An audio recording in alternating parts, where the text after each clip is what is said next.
G'day everybody, lovely to have your company on a Saturday afternoon heading towards a 3 o'clock kickoff. Warriors taking on the Broncos. So much to get through. My name's Tony Squires. Ryan Girdler is with me alongside Wade, Graham and Michael Chammas. Good afternoon, gentlemen. Good to see a spring in Ryan Girdler's step. You see him do a little dance was that on the camera? Yeah. Yeah, no, just bouncing around, Tony. Yeah, feeling a bit better than you were after Origin 1, are you? Just a little bit. How was it? How was it for you, gents, calling the game, obviously, there in beautiful Melbourne at the MCG with Gordon Tallis alongside? Well, it was fantastic, to be honest. But also at the same time, it was shocking. I think I said during the coverage, so far the Origin series has been, dominated by the shocks. The game one, obviously, the Swali send-off, and then, the air went out of the balloon and sort of the contest was lost, and everyone knew that at once. And then the complete dominant display of New South Wales in that first half, one for the history books.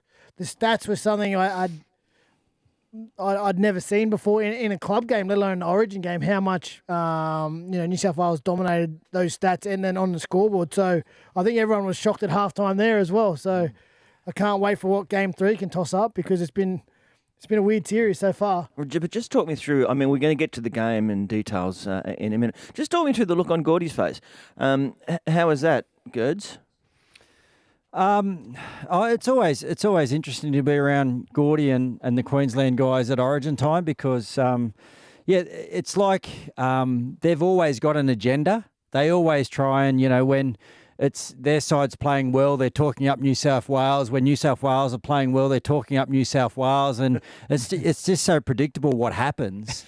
And, it's like Gordy got upset the other night because at some point, like, New South Wales players might have been carrying on a little bit. And it's the Queensland always saying that New South Wales, the players, they just don't understand Origin. They don't understand what it means. And when they play with passion and desire like they did the other night, and there's a little bit of carry on, then the Queensland people say, oh, they're carrying on, now they're too cocky. So we can't win in the Blues jersey. So I was just really proud of that. Yeah. I think they showed glimpses of that in game one when, they had their backs against the wall, but the personality, the character of the side really shone through, I thought, in game one. But it was hard to get a read because Queensland, you don't know what gear they got out of, and they cruised to victory in the end. But what I really liked about it, we mentioned it numerous times in the call, wasn't just the way that the clinical way that they went about playing the game. It was their attitude. It was the character that shone through. It was that swagger that they kind of have. And I think, when you put guys like Edwards and Toto and Mitchell and the two Crichtons and Murray and Martin, guys that play at a certain level on a weekly basis and are in good form at the moment, that carries over. And you could see that in the little wins, the little moments. Everyone sees the tries being celebrated and those parts of the game on TV. But what you don't see when you're not there live is what's going on off the ball, and the way that those players carry themselves in those moments. They inspire the others around them, and I think we've got that in spades, and I think that's what gives me confidence going up into Suncorp. All right. Michael Chammas, the atmosphere, the vibe at the MCG, obviously it's a very important part of what goes on is, getting the game around to various places. 90,000 people there. Was there a sense, though, because of the difference in that scoreline, that a shock, or were they into it? Oh, yeah. Look, they were into it. I think the highlight of the moment of the night for them was probably Zach Lomax taking that specky, and they felt quite at home there. There was a few AFL players around, and I think they enjoyed it. Would they have probably liked a closer spectacle? Yeah, probably. I think that was a little bit disappointing, but they got to see plenty of points, some good football being played, and the way the Blues turned it on in that first half, that was special. And I think the previous record was 21-0 at halftime. Yep. To smash that and get 34 points in the first half, it was historic, special. right? It was a historic night in State of Origin. Like I said, I couldn't believe my eyes when I was reading some of the stats at halftime, just how dominant the Blues were. I've never seen anything like that before, and for it to happen on the biggest stage, or one of the biggest stages in our game, was incredible. An incredible effort, an incredible bounce back from the Blues from game one, and doesn't it really make everyone just want game 3 to happen straight away? Absolutely. Well, just keep your powder dry there, because we're going to get to that in just a moment. Michael Chammas, just quickly, in terms of injuries, Hammer, what's going on with him, for example? Yeah, look, the Hammers, he won't play today. He won't play this week against the Dragons. Yep. Sorry, they're playing off the Dragons. I've lost the plot there. He won't play. They got a bye leading into Origin. Yep.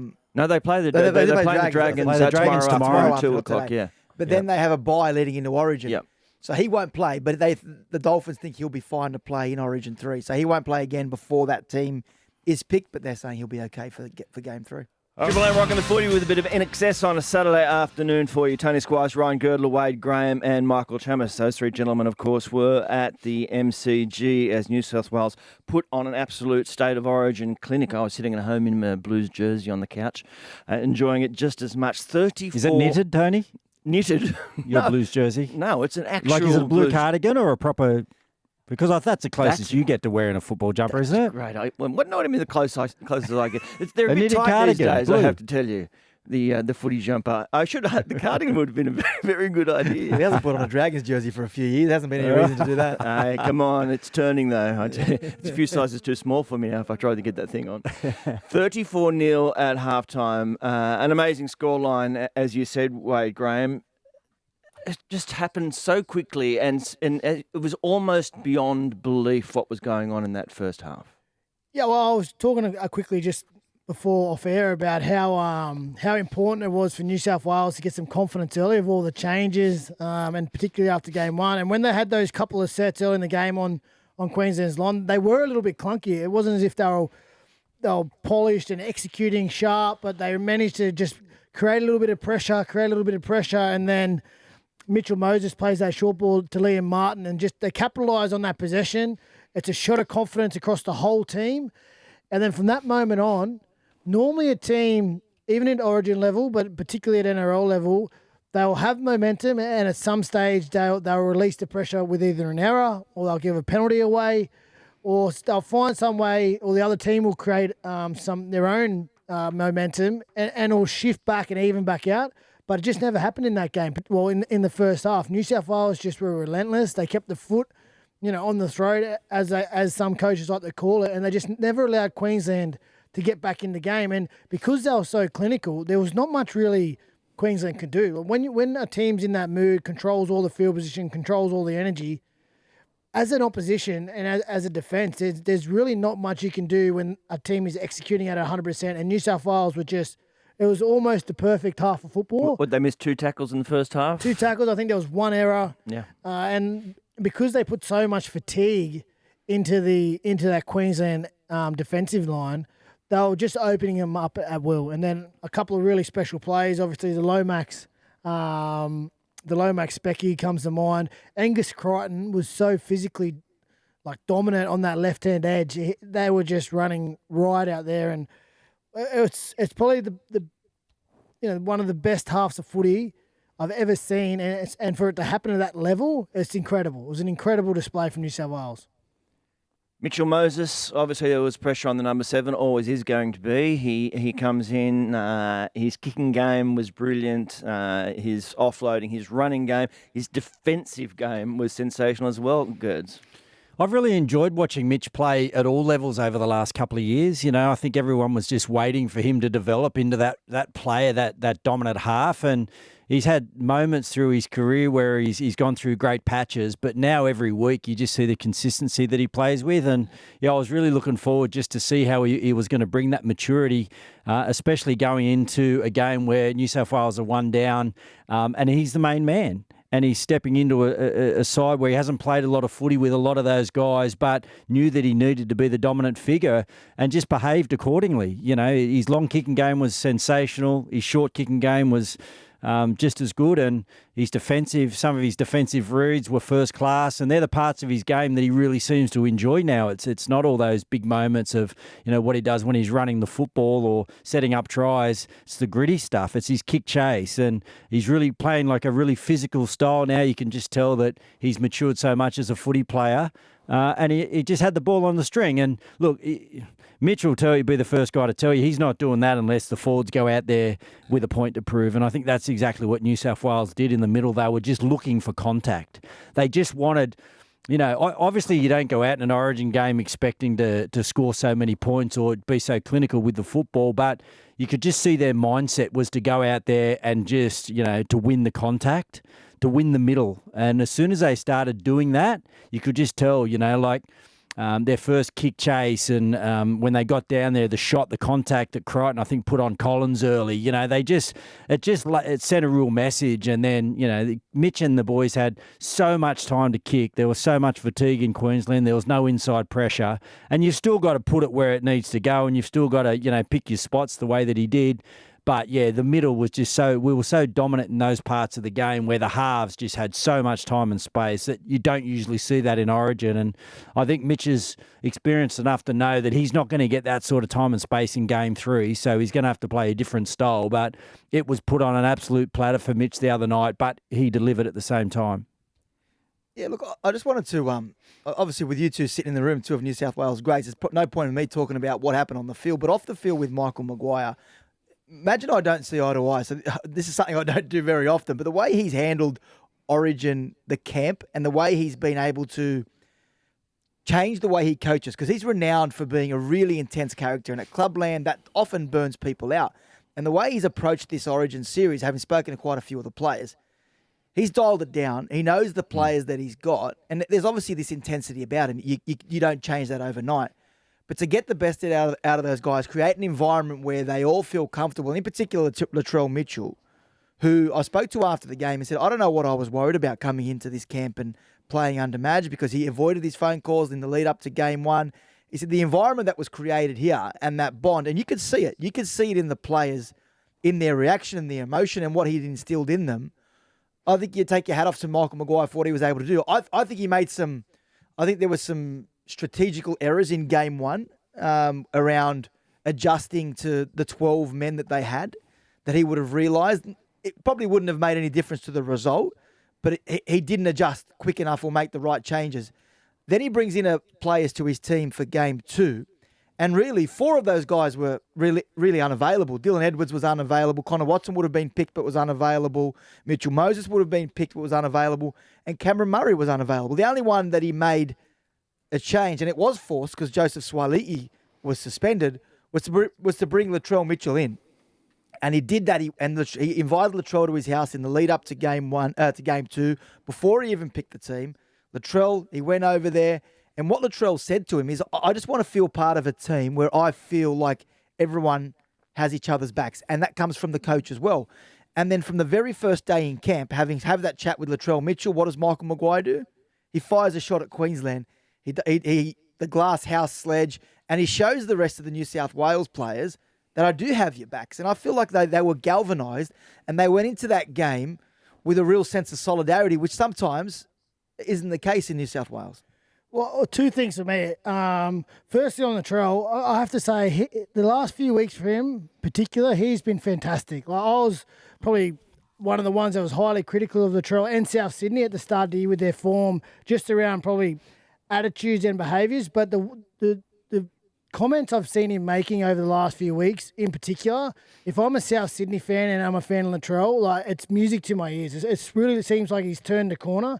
I think it was your article where he said maybe he hadn't let his footy do the talking, and because of that, he'd let himself down, and he felt like he'd let his club down, and he's got back to letting his footy do the talking. And then even, he had a great game, a great return to the Origin arena, and even after the game, post-game, I heard him speaking to Gow, and the first thing he said was, I don't want to make it about me. I want to make it about our team, and I want to make it about everyone out there in the blue jersey. And that for me is fantastic, because as soon as you, as a, like the star player that Latrell is, as soon as you can hold yourself accountable, you hold yourself accountable to your standards, well, then you can hold other people accountable in your team. And that's the way that a whole club and a whole team that's the direction they need to go if they want to be successful. And I think it's wonderful that he's in camp with guys like Stephen Crichton, Luai, Isaiah Yeo, Edwards, Martin, all these guys who have probably done something that he hasn't done. He's been very successful, Latrell, but he hasn't won 3 premierships and been a part of a powerhouse club.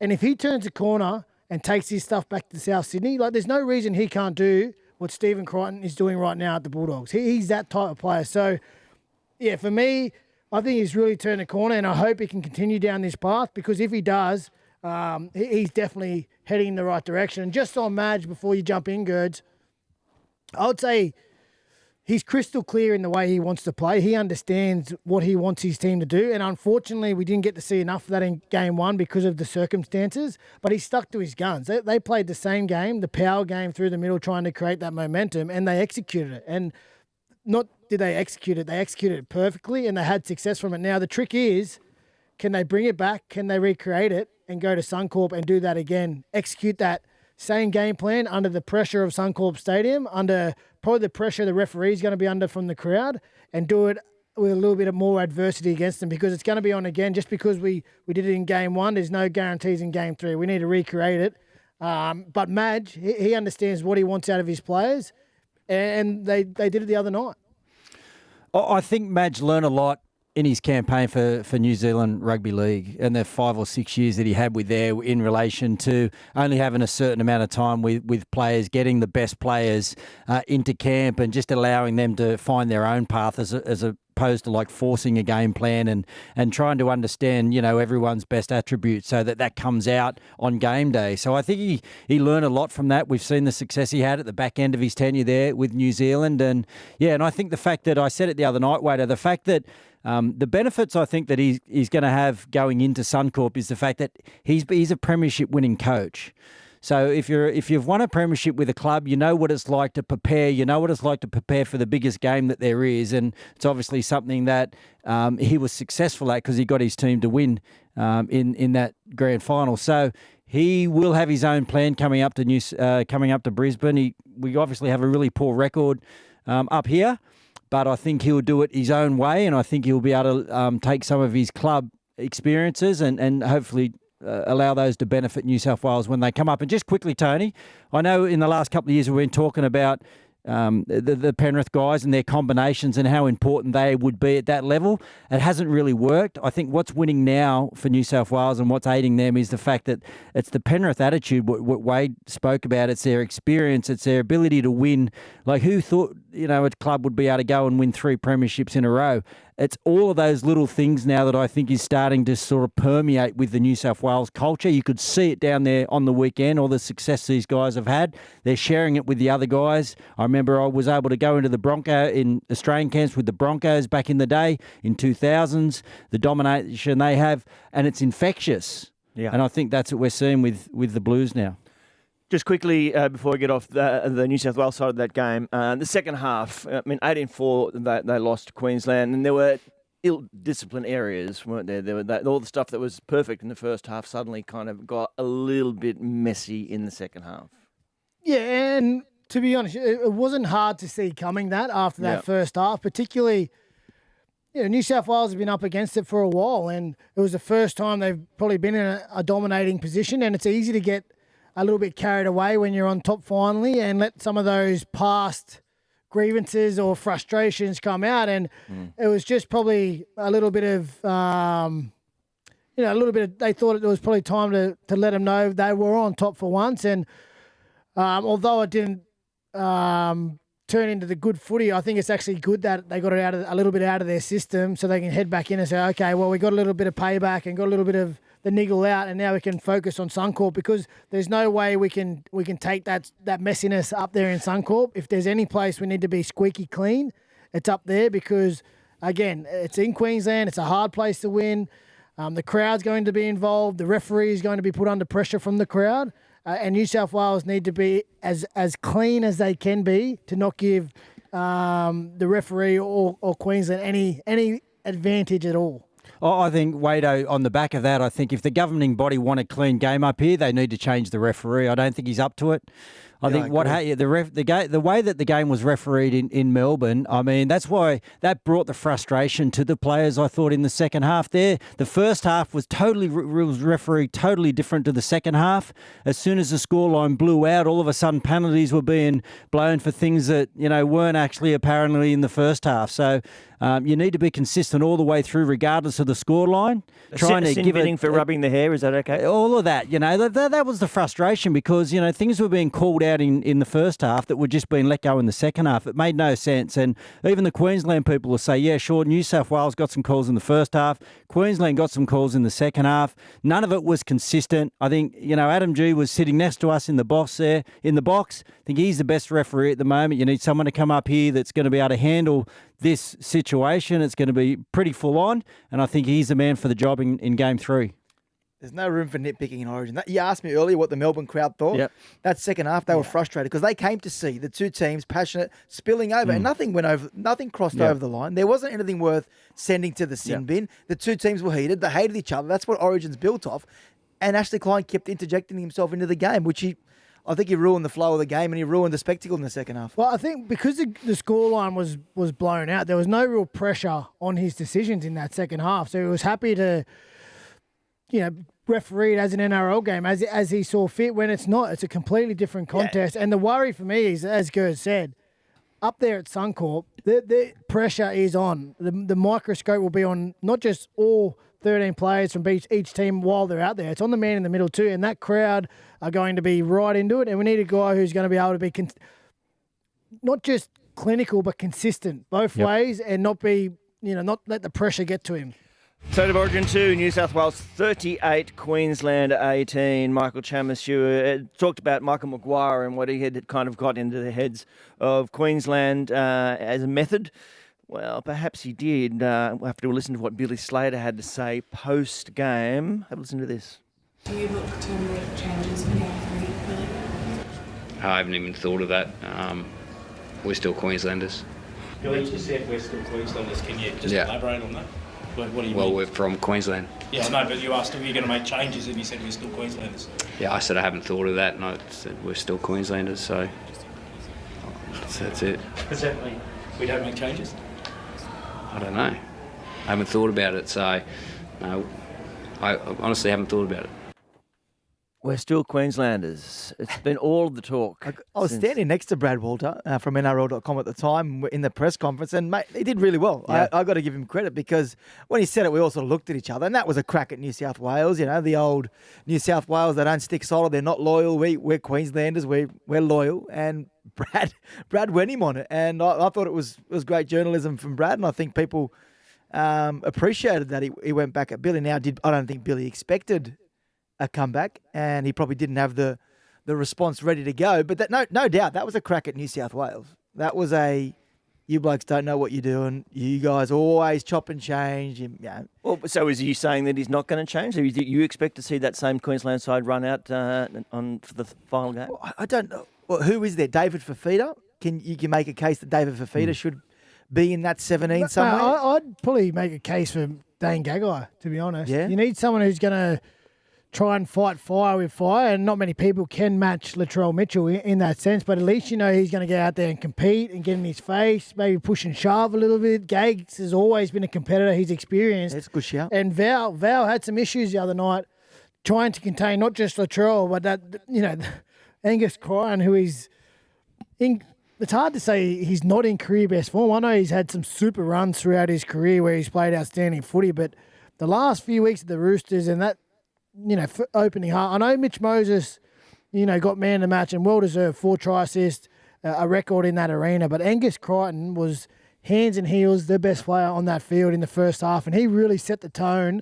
for that whole game, the physicality he played with. What about when Ruben Cotter walked up to him? Yeah. And he just stuck the arm out and said, "Get out of here, mate." It was, but that's what New South Wales need. They didn't take any crap from Queensland. So for Feeder, he's a bit of a wrecking ball. Even someone like Beau Firma, who is a little bit like Angus Crichton. He's that guy who can play in the centres, the back row. He's ultra competitive. He's super strong too. So I don't know. There is some question marks. So it'd be interesting to see what they do, Billy and the staff. Chamo, would you say that, just going back to the relationship that the Queensland coaching staff have with the media, that, there's a little bit more control. They're trying to control the narrative a lot more than kind of New South Wales. We all know that Origin's just a wild beast and it just, flares up in so many different areas. Would you say, because the experience that I've had talking to some of the Queensland press of late, some of the guys on our own team there, they feel like it is very controlled what comes out of Queensland, and they do feel like, if they do say anything that's not in the best interest of promoting Queensland, that it's frowned upon and they're not being patriotic to their state. Would you say that there's a case there? Yeah. Yes and no. I think the reality is, though, they have been so successful for a decade and a half. And I think over time that builds, that positivity and that connection that we feel part of the team, that grows from all that, the success that they had. And the Queensland media have been a big part of that. I take your point, Gerds, because Michael Maguire, and you guys would have spoken to Michael Maguire in the lead up to it all, one of his biggest gripes is the fact that he doesn't feel New South Wales media get behind the team like Queensland do. But the reality is that's a result of the performances on the football field. And if it isn't, and it is controlled, as you're saying, and if it isn't, and Queensland media are being positive because they feel it's their job, well, I think that's wrong, because that's not the media's job. But no, it's not. It's the role of the fan to get behind their team. It's the role of the media to report on what's happening, surely. But even still, I don't think that the media in New South Wales have said anything that hasn't been reciprocated by the fans. The fans have been frustrated for a long time. The fans have been... The same criticism from the media to Michael Maguire in Game 1 was coming from the public as well in regards to how they dealt with the 12-man situation. I don't think it is the media's job to pump up the tyres of the New South Wales Origin team when they stuff up. It's not the propaganda arm. I absolutely look at our first segment of this show. What did we do? We spoke nothing but be glowing of New South Wales' performance and Michael Maguire because it warranted it. If it doesn't warrant it, then put your pom-poms away and say it how it is. I think he was, there was somewhat, he was being honest when he hadn't thought about, moving forward, because I think he was still at a loss at what actually happened in that game. Like, there's no way they could have foreseen that sort of first half and been expected to be in that position. So I think he was being honest in that sense, but I just didn't think he thought he'd be challenged again on it when he... Yeah, but he just fell back, Wado, in a position of giving New South Wales one, when it was probably unnecessary. Because as soon as I heard it, I straight away, to me, it implied that, New South Wales would have lost by that. We make 10 changes and we're Queenslanders. And I just think in that position, he could have been a little bit humbler in the fact that they just been beaten by a better side on the night. And I think it could have been a little bit more respect shown to the situation, other than falling back into a bit of a swipe at having a swipe at New South Wales. But I don't mind it, Gerds. If he wants to say that, I don't mind it. But back it up when the opportunity came. Like when the question came, what do you mean by that? Well, we've shown we're loyal to our players. We pick and stick. We are loyal. And I think Billy probably in that moment didn't, because he said that he hadn't given any thought and didn't want to look like an idiot in 10 days' time if he did make changes. But yeah, it was a crack, no doubt. What about all the people out there, they're saying, the Origin series is too mild. There's not enough hate anymore. There's not enough rivalry. Well, I'll tell you what, it's certainly ignited now, hasn't it, on the field? The players, there's a little bit more skin in the game now. We've seen that with the way New South Wales treated some of their Queensland opponents in that second half, and no doubt that'll be shown on replay heading into Game 3, and so it should be. And New South Wales should be ready to fight fire with fire, but now it's coming again off the field, and I love it. I love this. I love Origin. It's so good that it's here. We're good. We're pretty lucky though, Wado, that there's a few narratives that everyone can run with for Game 3, because it's going to be really interesting to see if Queensland open up and allow what they allow to come actually out to build up the game, because this concept doesn't work without the media getting involved, the ex-players getting involved and pumping up, and the fans buying in to the build-up. And I know in the past sometimes we can dilute what's taken out into the public, but in this situation, it's almost the job of the two coaches and the players now to step up and build this contest up into something that could be, because I haven't looked forward to an Origin like I have this one in a long, long time. Coming up here, the opportunity to win. We haven't done that in a long time, but with all the little spot fires that are around, it's going to be an absolute classic. So I just hope everyone buys in and allows that to feed through. So, guys, let me ask you this, right? If you're Michael Maguire, knowing that you got under their skin with the glasshouse sledge in Game 1, yep, the team responded accordingly. It galvanised the state. Yep. Do you fire a shot at Queensland again? I'm asking what that meant. I'm just asking a couple of questions. Yeah, look, I just don't know what Billy meant by The Queensland. where Queensland. That doesn't make sense to me. Can someone explain that to me? Yeah, I'm firing a couple of little shots. Absolutely. Yeah. Oh, I hope he does. I hope he doesn't retreat and think, okay, we've said what we wanted to say. We don't want to. We're going to Suncorp this time around. We don't want to upset the beast. Let's play this safe. I don't think it's going to work. They need to. They got the villains in their team. They've got Latrell. Yeah, they they got do. Luai. These guys are going to niggle. They're cocky. Martin. They're arrogant. But it's a good thing. Yep. Billy has thrown in the Queensland line ad infinitum, though, hasn't he? When David Feeder didn't get picked, he said he took the disappointment like a Queenslander, whatever the hell that means. I'm not sure either. Everything is done for the Queensland people. So that's certainly been part of his catch-all, really. But in this case, it's made no sense. Well, he hasn't gone back to live in Queensland. Still living in Melbourne, though. Still lives in Melbourne.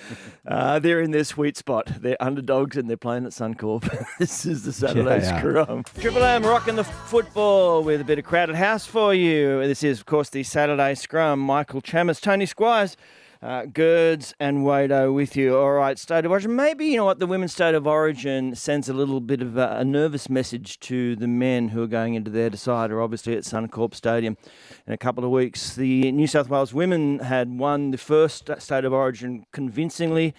They were winning State of Origin 2 convincingly for 69 minutes, in the 70th minute, the field goal, and they lost that game. So they went back to Queensland and they were absolutely hammered in pretty poor conditions. And compared to the first two games, it was a fairly poor game as well. But there was a lot of handling errors, certainly from New South Wales. But they just controlled it. Taryn Aiken was sensational for the Maroons. They were too good across the park, Michael Chammas. Yeah, they were. And look, it was disappointing from New South Wales to win the first game of the series, then to surrender the series the way they did. It was pretty disappointing. That's 4 of the last 5 years now Queensland have lifted the shield. Oh, it wasn't a pretty game, was it? No. It's tough conditions. It was tough conditions. But unfortunately, when they made a couple errors early, it's contagious, right? It can leak through the team, and there's so much on the line. The girls haven't played a lot of footy. It's a weird, obviously, time to play it without the NRLW playing beforehand. And even in the NRL, the men's game, everyone's a bit rusty at the start of the year while you're getting your conditioning, while you're getting your your timing in that back, and then you add on that the conditions. Yeah, it wasn't one of the better nights or better games of the series, but you got to take your hats off to Queensland. They were behind they lost the first game. They were behind for mainly the whole game in game two. They managed to snatch victory with that field goal in game two, and they come out there and they did the job.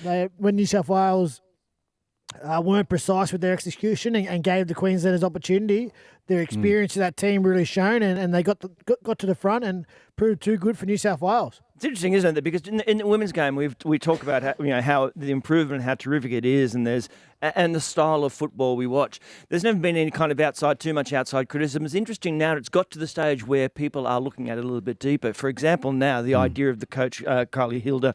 Is she the person to take them through? Because their success over the past few Origins season series has been poor. Well, she's been there since 2021. Yeah. Queensland won that series in 21. They retained the series. The New South Wales won the series in 22, and they lost the last two. And I saw that Jamie Soward, St George Illawarra NRLW coach, he's put his hand up. Now, Jamie Soward's obviously played at Origin level in the men's. He's done a good job with the Dragons over the last couple of years, and I don't think you can argue against change. I think there were some selections there. I think Tegan Berry missing out. There was a few selections that puzzled a few people, maybe in the halves as well. And I think it is, given the scrutiny. And I think it's actually a good thing for the game, that it's not just being looked at as, okay, it's great that we're getting big TV numbers. It's great for the women to have a platform. No, well, no, this is it's fair income now. We're not mucking around. And if you lose 3 of 4 series, then your job should be on the line. And I'm not sure if the New South Wales Rugby League have plans to look at Jamie Soward, but he's definitely got the credentials. Yeah, well, congratulations to the Queensland side, 22-6 winners, and they do hold on to that shield in the historic first 3-game series in State of Origin for the women. We'll go back to the men's State of Origin, head to Suncorp Stadium. How tough is it going to be? That's next on the Saturday Scrum. Ryan Girdler, Wade Graham, Michael Chammas, Tony Squires. New South Wales is You about okay, Tony? Yes. You okay, mate? What's happening over there, It's Tony? lunchtime. It's lunchtime, There it good. is. You know You what want that me to take means? over? Oh, could you? That would be absolutely terrific. What do we do? What do we talk? Tell me what we're talking about. I'll take it. No, we're talking about State of Origin. We're talking about Suncorp Stadium. We're talking about the fact that New South Wales basically being slapped in the face by history, being told that they're walking into a losing battle by going to a decider at Suncorp Stadium against Queensland in front of that crowd, which will be quite justifiably rabid. It's an experience that both you guys can talk us through. They only won 2 deciders in Brisbane, 94 and 05. What special kind of magic dust does it take? Well, a lot, obviously. It hasn't been done too many times. It is a very hard place to play. You go up there, there's 50,000 Queenslanders, no New South Wales players. As you said, they'll be rabid. I think the great Gordon Tallis might have used the word feral, Gerds. Is that the word he might have used when referring to the crowd? But they'll be, they'll be out in force to support their Queensland. And there's no doubt New South Wales, if they want to win, they're going to have to be perfect. They can't give too much away. They can't give any ammo to the opposition or the referee to allow them to, take advantage of the home ground. And the only one thing I would say as a New South Wales fan is probably this team is full of guys who rise to the challenge. You know, we've already spoke about that Penrith connection, and to do something like achieve 3 premierships in a row, something that hasn't been done since the 80s. Like they're full of characters that go, well, here's an opportunity to create our own bit of history. And they'll be looking at this challenge going, okay, well, here's something that we can achieve that not too many other people have. And I think they'll walk towards that pressure. And you throw in guys like Latrell Mitchell, who doesn't take a backward step, Spencer Liniu, who's a part of that Penrith connection, Payne Haas, who plays out of Suncorp Stadium, Mitchell Moses, who you just tell he's at that elite level, Zach Lomax, who's an out-and-out competitor, and given a moment, given an opportunity, you get the sense that he'll go after it. So, the battle is still in front of us. It's up. New South Wales are up against us. It is a hard place to play. Not many teams have ever got it done. So for us to do it, they're going to have to be perfect. But I think we're in as good a position as we've ever been to go up there and snatch a victory, Gerds.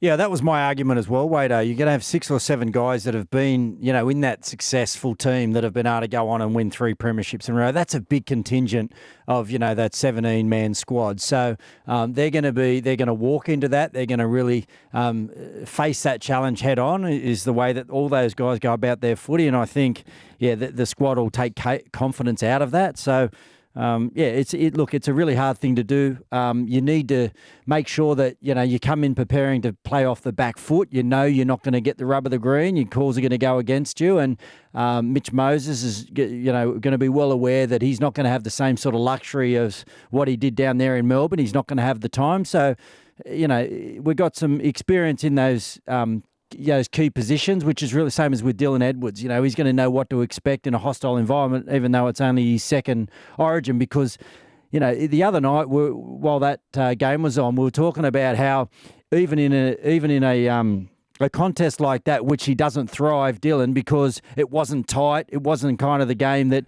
he really excels in, he was still able to show what he was capable of. I think, you see the players like Dylan Edwards, they stand tall in environments like they will be in a couple of weeks where they're under the blowtorch. That's where they thrive. And I think New South Wales have got enough players with that mindset to go into that environment and just expect to win, because half the time it's psychological. You come up here, I've done it a couple of times, played in deciders up here where I think once we had a draw maybe in 99, 2001, they brought Alfie back, we got walloped. But half the damage is done just on the way here. You're doubting yourself. You know what the record is. These guys take all of that away because that's not their character. They'll come here, knowing what it takes to win in this sort of environment, and confidence won't be a thing for them, Tone. So it's going to be hard. Yep. Always impossible, almost impossible, but they can find a way. I think the last thing for me, I am seriously worried about the officiating up there, particularly if Ashley Klein gets the game again. I don't think he was great in Game 2, and Game 1's hard to tell how that game would have went anyway because of the circumstances. But the one way New South Wales, are key to that if they want to take the referee out of the game. Madge's laid his cards on the table pretty much from game one with the team he picked. That powerful team.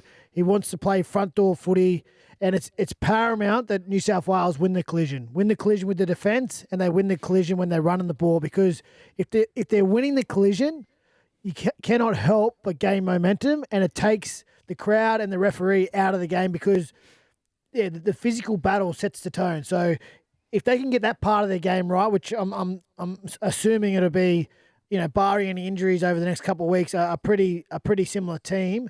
That needs to be their focus. The physical part of the game. The reason Madge picked them is because they're all powerful. They can all win their play the ball, and they can all win their defensive tackles. If they take care of that, well, then hopefully we can have enough in our arsenal to score some points. Michael Maguire must have called both of you. You've both called for Ashley Klein's head. Is there something that we need to know here, boys? What's going on?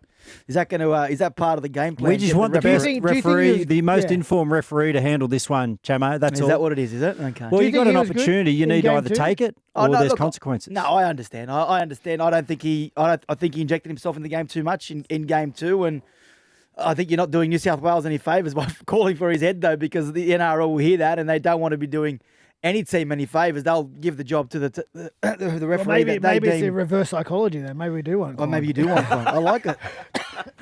Absolutely.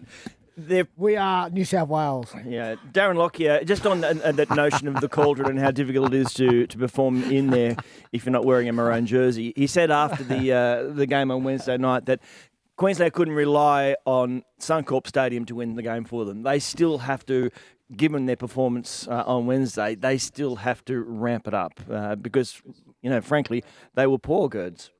Well, that's a byproduct of playing here as well, like everyone loves playing if you're representing New South Wales to play at a core stadium, but the proximity of the crowd here, it's so infectious. So the players, they grow another leg. Goes without saying, Tony, when they come up here. I think the last time we went up after convincing Game 2 victory, they beat us by 12 points or 10 points. So, it's all in front of New South Wales. But Queensland need to be a lot better in certain areas. They need to be a lot more physical, as Wado said. They need to be more confrontational. But that can also come with, in Game 2, Tony, the fact that they knew they had Game 3 there. Yep. It might be a subconscious thing. Yep. They certainly wouldn't have been part of Billy's preparation. It wouldn't have been mentioned, but it's there. And they've used it before, and just when they lull New South Wales into a false sense of security, they get ex-players like Wado and I on here banging on and talking about how good we go, and then we go up there and they pull our pants down. So, that could happen again. I hope it doesn't. Yep. But, they'll be a lot better, and they need to be. Yeah, well, I'm really interested to see, the team that Billy does line up for Game 3 because there is a bit of a thought that you don't make too many changes, right? Because they're Queenslanders. Because the players who went through that they know what they went through. They're hearing this criticism. They're disappointed in themselves, and they're disappointed with the display that they put on because you hold so much respect for the jersey that if you go out there and don't perform, if somehow you're given us another chance, you will respond. Yeah, you will respond, but. It's a bit of a catch-22 because if you do get another chance and you go out there and all of a sudden New South Wales get on a roll at the start of that game, it's a bit like Groundhog Day. Do you have the scars and go, well, here we go again? So it's one thing you have to weigh up, and it can be a pro or a con whichever way you go and whichever way the game turns out. But there's no doubt, the thing is, the Queenslanders for sure will be hearing us now banging on about how good we were in Game 2, and they'll know they have the Suncorp advantage, and they know their players will respond. What's important for the New South Wales team is they don't get caught up in how well they went in Game 2, and they start again, they recreate it, because it's going to take a monumental effort. Can they do it? Yes, they can, but they got to take care of their game plan, take care of the little things, and recreate the momentum how they did the other night. It would have been fascinating. I know it's a moot point, but if Nathan Cleary was fit before Game 3, surely, I know he's the best player in the world, but he doesn't walk back into that team, does he, Nathan Cleary, even if he was fit? You can't change that team. No. I love Nathan. I think he's the best halfback in the competition. But the way that team dynamic is more important than an individual player, and how can you replace a team that created a historic night in an Origin arena? No other team has done that before them. So if everyone is fit from Game 2, they will be in Game 3.